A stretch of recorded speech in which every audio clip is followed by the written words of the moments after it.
Some years ago, I wrote this little monologue, and I thought I'd share it with you today because it sort of explains how I got into teaching and how I used my love of singing, dancing, and acting in my ELT lessons to make them more creative. So I hope you enjoy this monologue, Hooked on Drama. I decided I wanted to go to acting school and become an actress. So I said to my mum, Mum, I'm going to go to acting school. I'm going to be an actress. And she answered me, no, you will not, young lady. What do you think you're thinking about? I've always told you you've got a very big imagination and a very big mouth to go with it.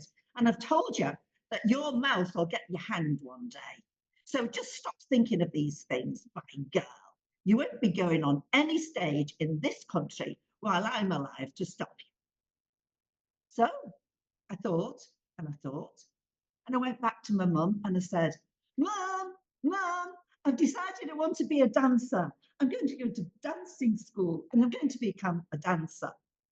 Oh, no, you will not, young lady. Don't you be thinking about that for 1 minute. You'll be wearing those silly tutus and those stupid bally shoes where you tiptoe on your toes, and you won't be able to live. You'll be freezing yourself to death in those things. You'll be starving yourself to death like they did, my ancestors did in the famine, in the potato famine. You won't be doing any of that over my dead body. You'll be doing that. So I thought, and I thought, and I thought, I know. Mom, I've decided I want to be a nurse when I grow up. And I want to go and help sick people. I'm going to go to nursing school and become a nurse. Well, my dead body, you'll become a nurse. What do you think you're thinking of, my young girl? You must be stupid. Yeah, sitting up half the night with all those miserable, dying old fogies. You won't be doing that. No, not while I'm here to give you me pearls of wisdom. Oh, so I thought and I thought, and I couldn't think what I could tell her that she would agree to. Meanwhile, my father called me into the shed in the garden and he said, sit down, Toots. Let's have a nice cup of tea. And so we did. And he told me how I had become the person I was. He said, let's think about this, shall we? Let's think about what you really like doing. What you really like doing is helping those wretched children from up and down the road, babysitting them, and also giving them private lessons. And that's what you like the best. And you also love going to school. You love the reading and you love the writing, and you spend far too much time doing the reading and writing when you should be doing something altogether different. So why don't we think about all those concerts that you like doing for the poor children in the area? And let's think about what university you could go to. You could go to university and you could read philosophy, or you could read history. You could become a teacher. So I thought about it. And I got together all the guides I could find from the universities around England.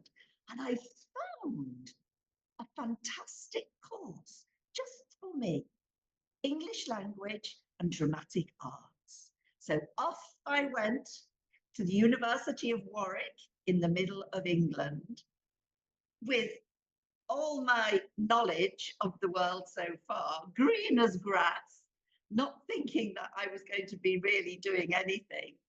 And 4 years later, I came out with my degree clutched in my nervous little hand, still as green as grass. So I went into my first school. It was a huge comprehensive school in the middle of Coventry, downtown Coventry. And I was teaching remedial students of 13 and 14 years of age. I'd always done secondary students. And I thought that I was going in like Florence Nightingale, holding the lamp over the wounded learners lying on the boring corridors of the school. I had thought my classroom was going to be a paradise of learning. No, no, no, no, no, no.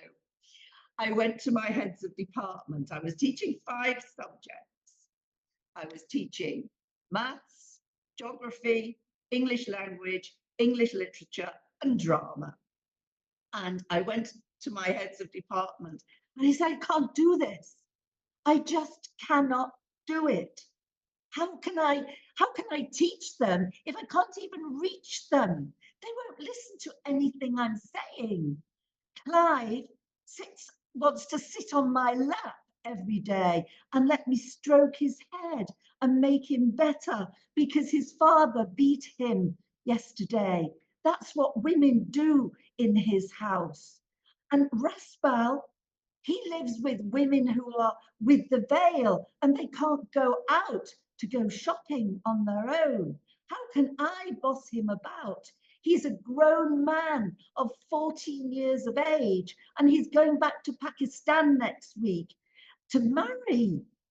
And how can he listen to anything I'm saying to him? I can't do anything with them.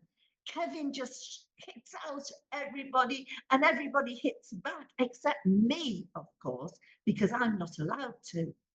What can I do? Venus opens all the cupboards, picks up the boxes of manipulatives and throws them out of the open windows. John has suckers attached to his hands and he climbs the walls on top of the cupboards and he sits there and won't come down. And it doesn't matter how many times I say, John, come down. You can't learn anything up there. He stays there. I just don't know what to do with them. Brian's got a big doctor's bag of venomless snakes and stingless wasps. And he threatens me with them. What can I do? Ah, said the geography head. Why don't you just give them a test and calm them down? I don't think so. Why don't you read them a nice fairy story? Said the head of English. Oh, yeah.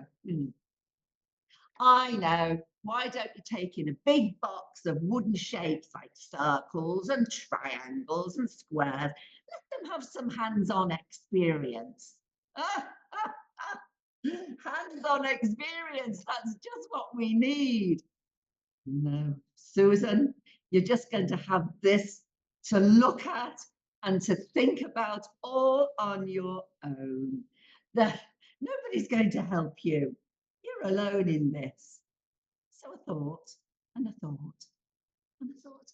So which of the 5 subjects works the best? I know, I've got it. It's drama. At least in drama, they do the exercises because they like them and they connect a little bit with each other and they connect with me and they connect with the subject. And maybe they're not perfect, but at least they follow the rules of engagement. And what's more, there are some learning outcomes, little tinsy wincy, eeny weeny, itsy bitsy, yellow polka dot bikini bits of learning outcomes. But it's that.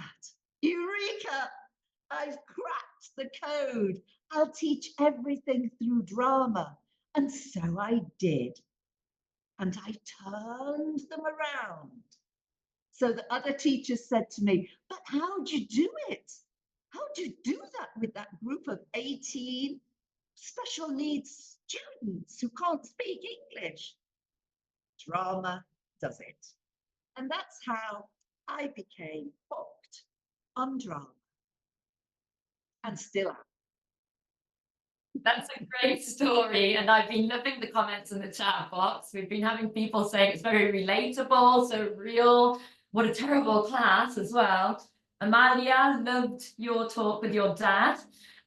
Jesus said when he was a child, he wanted to become an actor too. And I think maybe he is a bit of an actor, actually, even if he doesn't realize it. And we'll talk about that in a bit. Exactly. So now, Sarah, it's over to you. Okay, now let me tell you my story. So I did. I wanted to become an actress. And my mother said yes. I said, Mum, I'm going to go to an audition to become an actress.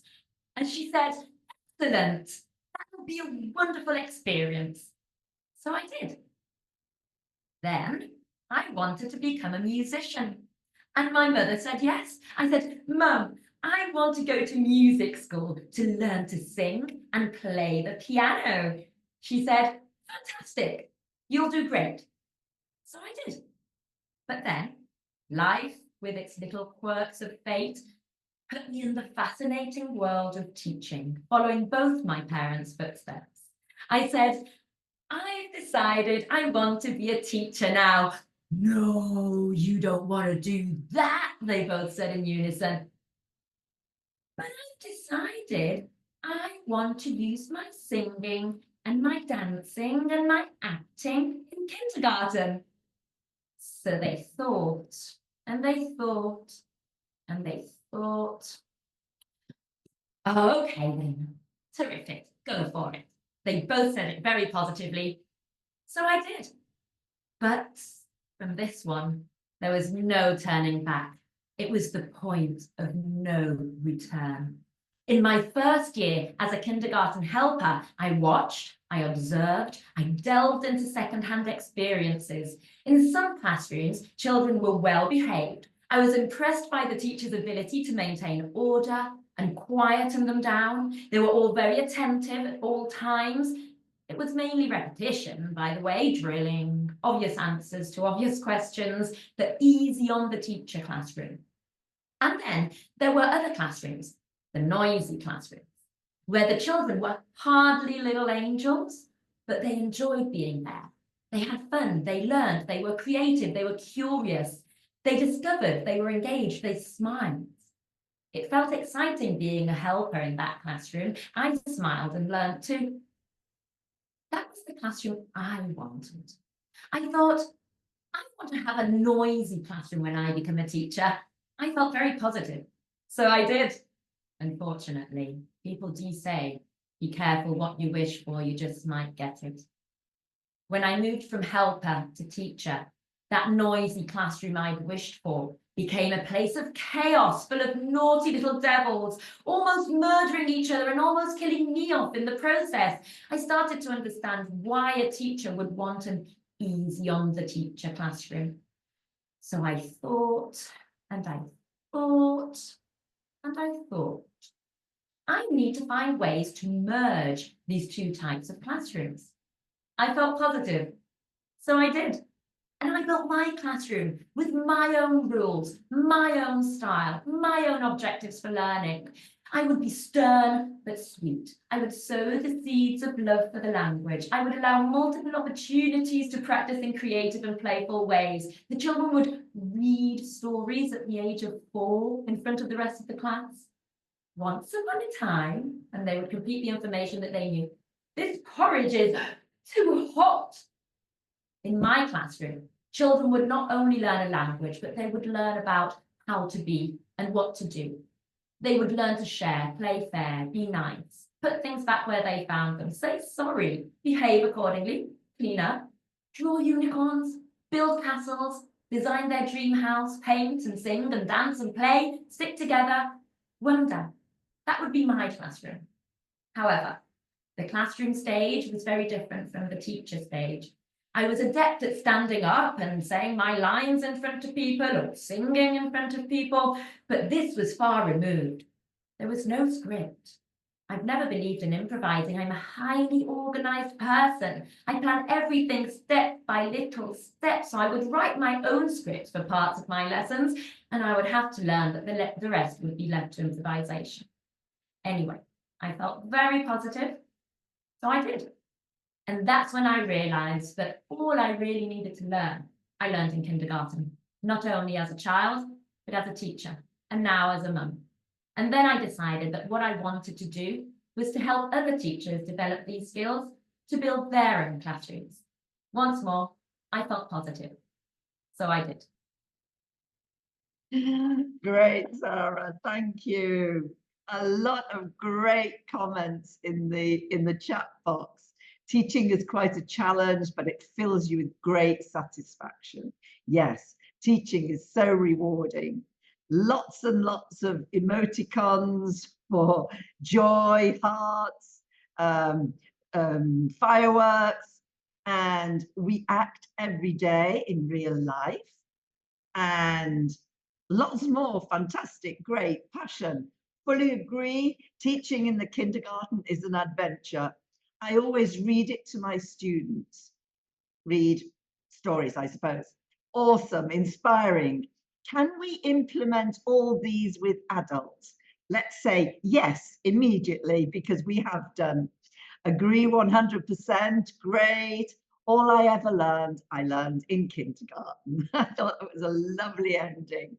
Thank you, Sarah. Everybody seems to appreciate what you have said. Lots and lots of hearts all over the place. So, shall we go on? Yes, let's go on. And I think this connects a lot with what Jesus was saying that he always wanted to be an actor. So I think this next part connects to that a bit, doesn't it? Yeah, because basically we believe that everybody is born creative and that teachers themselves are actually artists. So we're going to be asking you some questions. If you would write me or yes in the chat box and carry on with your emoticons if you'd like to tell us that yes, you do that. So my first question is to Sarah. Sarah, did you ever meet a teacher who wasn't creative? I don't think I have. I think every teacher is creative in some way or another, whether they realize it or not sometimes. I think teaching itself is an art form. Think about it. We craft art lessons, we improvise when things don't go as planned, we adapt to our different audiences. Many teachers create their own props, their materials, their attractive displays for their classrooms, singing, puppeteering, storytelling, they're all art forms that we use. So in a way, I think we're all performers, we're all storytellers, we're mime artists sometimes, and designers, and we shape experiences that engage and inspire our audience. So yes, I think there's always some form of art and creativity involved in teaching. I don't think teachers can not be creative. You don't have to be Picasso or Mozart or Meryl Streep, but coming to think of it, I think all teachers I've met have some kind of creative or artistic side. What kind of creative teachers have you met on your journey? Well, I've met hundreds of creative teachers and I've got to know them quite well. And I've discovered that they have a hobby which they really love doing in their spare time when we have spare time. And they love their hobbies so much. They want to share them in their classrooms with their students because they feel in their element when they are doing their hobbies, and they want their students to experience that feeling of being able to do the arts in the classroom and to be able to show how creative they are.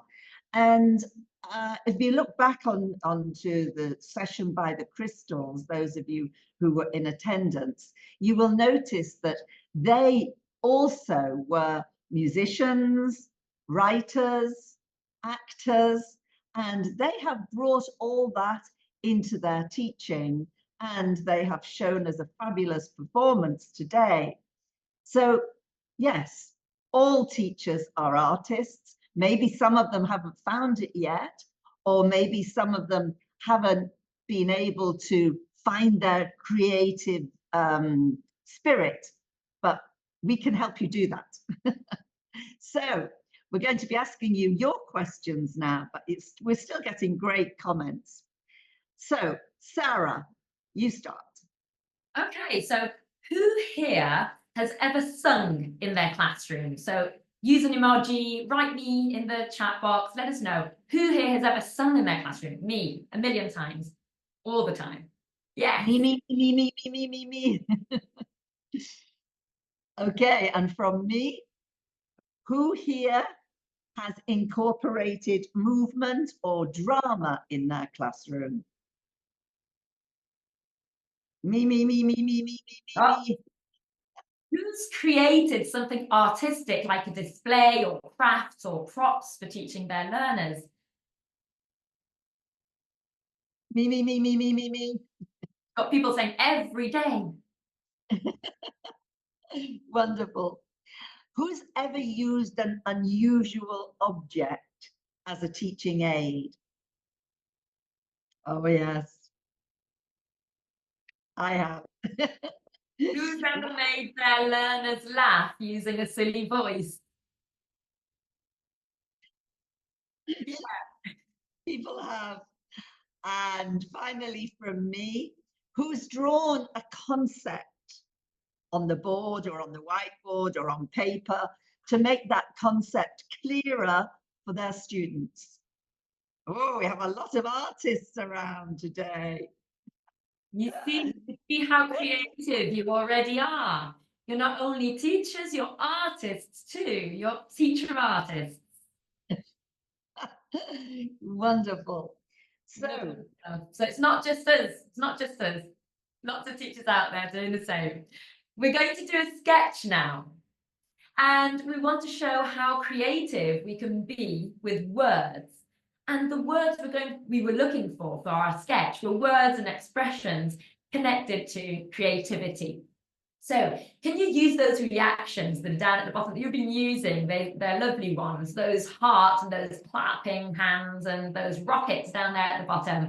Use those emojis to show us in the chat box or down there when you spot one of these expressions that connects to creativity in our sketch. Okay, so open your ears and pay attention, pay very close attention to those expressions that connect to creativity in our sketch, okay?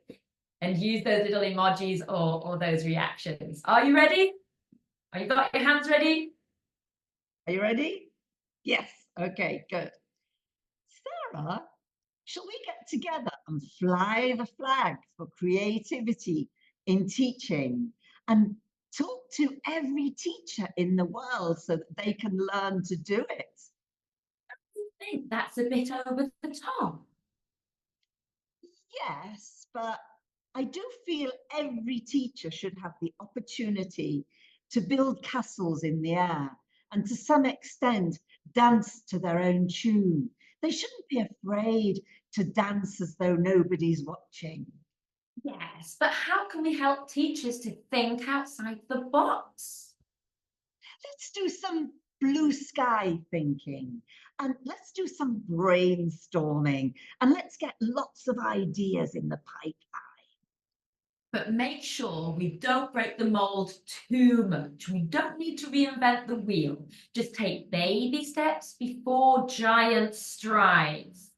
Oh, yes, because this is a real game changer. Uh, we have to be very careful. It's a game changer for the teaching of the English language, and it's way ahead of the curve. Many people may be thinking that we're pushing the envelope here, but this is what we should be doing in the classroom, where everything needs to be elastic in terms of creativity. Yes, let's go for a breath of fresh air. We need that. Yeah, let's go with cutting edge stuff. Let's break new ground. Let's colour outside the lines. We're going to have to play it by ear with each group we meet, but at least we'll have teachers seeing the bigger picture and taking creative journeys into the heart of their teaching. Yeah, let's do it. Let's do it. What do you think? Are you ready to do it?